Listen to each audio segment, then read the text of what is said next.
va 4 minutes pour gagner le FUB.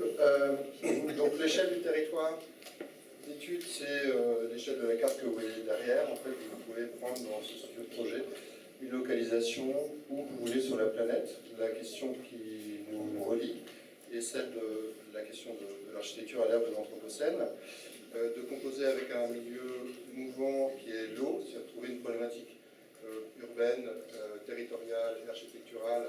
On traitera par un projet architectural en lien avec l'eau, où vous voulez sur la planète, il y en a partout. Et puis cette entrée nous permet d'explorer ensemble les relations architecture-nature, en quoi les évolutions de la relation à la nature modifient les architectures aujourd'hui. Alors je suis obligé de changer à chaque fois, donc je ferme ici, je passe la 2.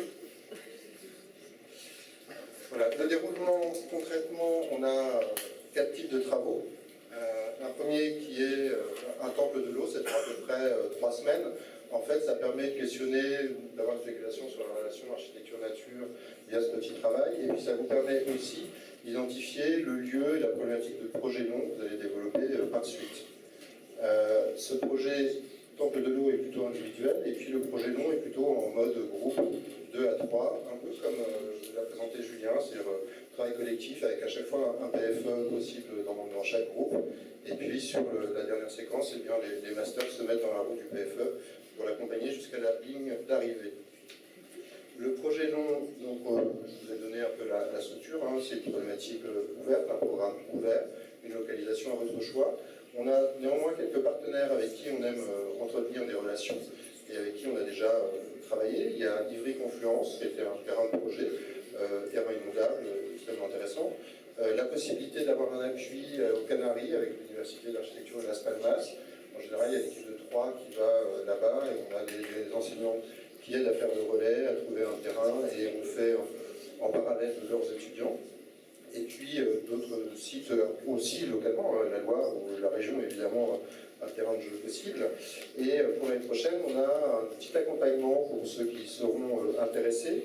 On a une petite bourse là, pour 5-6 étudiants pour aller à Dakar pendant une dizaine de jours.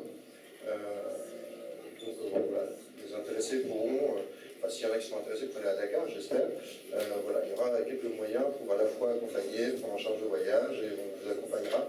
L'idée étant aussi de constituer des liens avec l'école d'architecture, qui est une des écoles d'architecture qui est à Dakar. Alors la question de ces contextes de projets très différents, c'est aussi de mettre en rapport par comparaison, finalement, les relations à la nature, elles ne sont pas du tout les mêmes si on est en Occident, si on est en Afrique, si on est aux États-Unis, si on est partie est de l'Europe, en Russie. Pour l'instant, il n'y a pas très peu de projets qui sont tous s'est développé plutôt en Europe, les États-Unis, un peu en Afrique. Il y a peu de choses en Asie et en Russie. Ce serait intéressant de savoir ce que la Russie pense de la nature. Voilà, donc ça, c'est le travail projet long.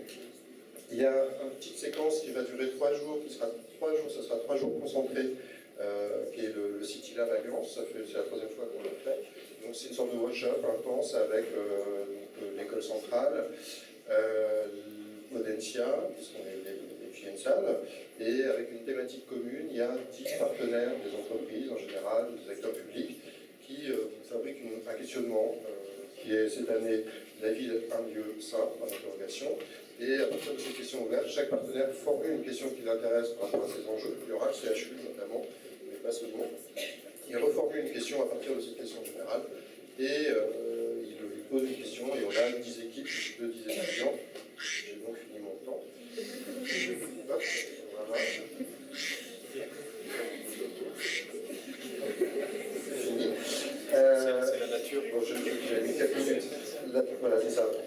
Et puis, dernier outil, un atlas qui permet d'explorer des références, des ressources dans la durée. Alors, les 3 autres diapos, je vous les compte plus rapidement, je ne vais pas compter. Voilà, ça c'est le type de travaux, ça c'est le temple de l'eau, donc c'est des choses qui peuvent être très différentes. À gauche, c'était une ressourcerie, si vous voulez, pour le plastique qui est dans les océans.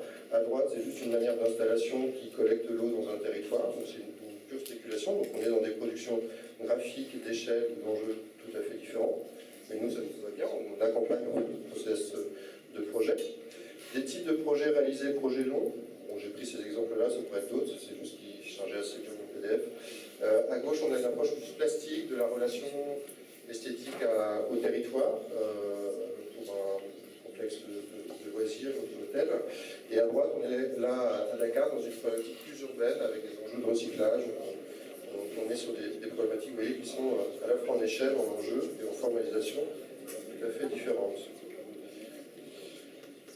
Voilà, et dernière diapo, c'est l'Atlas, donc ça prend à cette forme. Là, on a codifié la forme de l'Atlas, et c'est une ressource de documents, on se remet en forme dans un document qui se sédimente d'année en année, plus un joli site web qui fonctionne, bien que cette année, il n'ait pas été tout à fait alimenté par tous les travaux. J'en regarde, qui sont au courant. Voilà, merci. Est-ce qu'il y a des questions ?